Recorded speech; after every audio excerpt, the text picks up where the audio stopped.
La pluie tombait sans relâche sur la ville de Dakar, transformant les rues en rivières de boue et de reflets tremblants. Les klaxons, les cris des vendeurs ambulants et le bruit des vagues au loin formaient une symphonie chaotique, indifférente aux drames humains qui s'y jouaient. Au milieu de cette agitation, un homme marchait lentement, presque invisible. Il s'appelait Elias.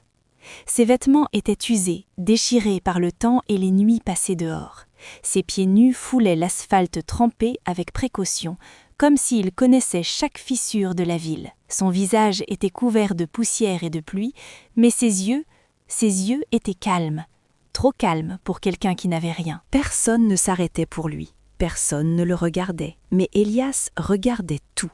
Chaque voiture, chaque regard, chaque geste. Car contrairement à ce que tout le monde pensait, Elias n'était pas un homme ordinaire. 3 mois plus tôt, il vivait dans un monde totalement différent. Un monde de verre, de lumière et de pouvoir. Un monde qu'il avait quitté volontairement. Pourquoi ? Parce qu'il avait compris une chose que très peu de gens comprennent. L'argent attire tout, sauf la vérité. Et ce jour-là, sous cette pluie battante, il allait rencontrer quelqu'un qui allait remettre en question tout ce qu'il croyait savoir. Une voiture de luxe s'arrêta brusquement devant un grand hôtel. Les pneus éclaboussèrent une flaque immense. L'eau sale éclata comme une vague et retomba directement sur Elias. Il ne bougea pas. Pas un mot, pas une plainte, juste un léger soupir. La portière s'ouvrit violemment. Une jeune femme sortit, visiblement agacée. Elle parlait au téléphone, sa voix tranchante coupant à travers le bruit de la pluie. « Non, papa, je t'ai dit que j'ai une solution. Oui, une solution. Fais-moi confiance une fois dans ta vie. » Elle raccrocha, frustrée. Son regard balaya rapidement les alentours, puis s'arrêta sur Elias. Elle le fixa. Quelque chose n'allait pas. Ce regard, il n'était pas suppliant, il n'était pas vide. Il était stable, maîtrisé, presque dérangeant. Elle s'approcha. « Toi ?» Elias leva lentement les yeux. « Oui ?»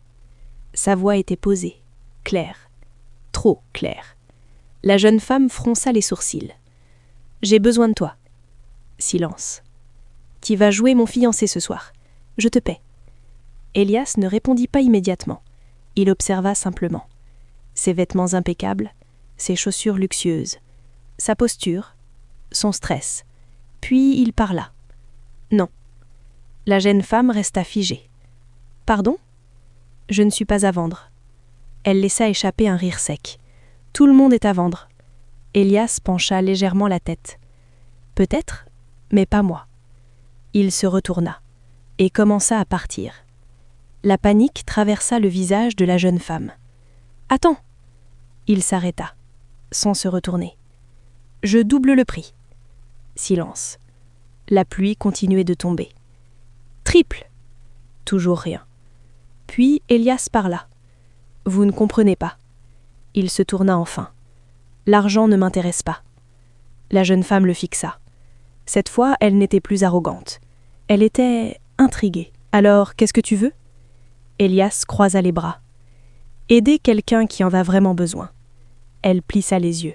« Quoi ? » « Il y a un centre pour enfants abandonnés à quelques rues d'ici. Il manque de tout. Donnez-leur ce que vous étiez prête à me donner. » Le silence tomba. Elle le regarda longuement. Essayant de comprendre. « Et toi ? » ?»« Moi, je viendrai gratuitement. » Un léger sourire apparut sur ses lèvres. « Parce que ça m'intéresse de voir jusqu'où vous êtes prête à aller. » Elle hésita, puis, lentement, « D'accord. » C'est ainsi que tout a commencé.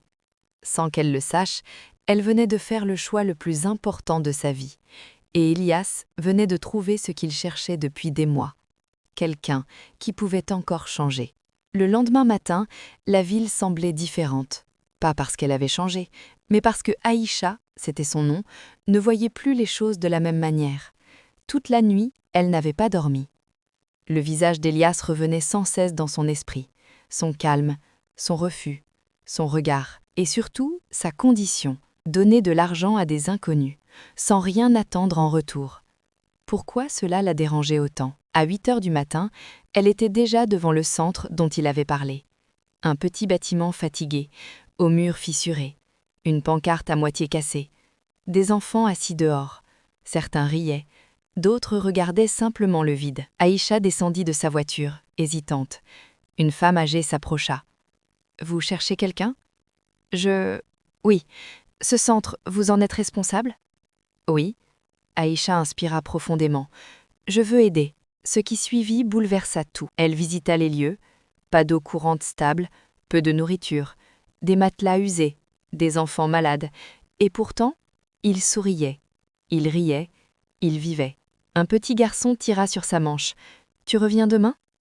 Elle resta silencieuse, puis répondit doucement.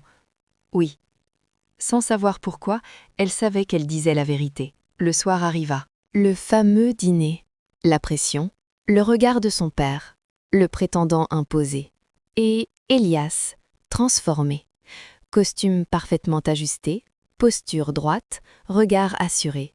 Il n'était plus invisible, il dominait la pièce.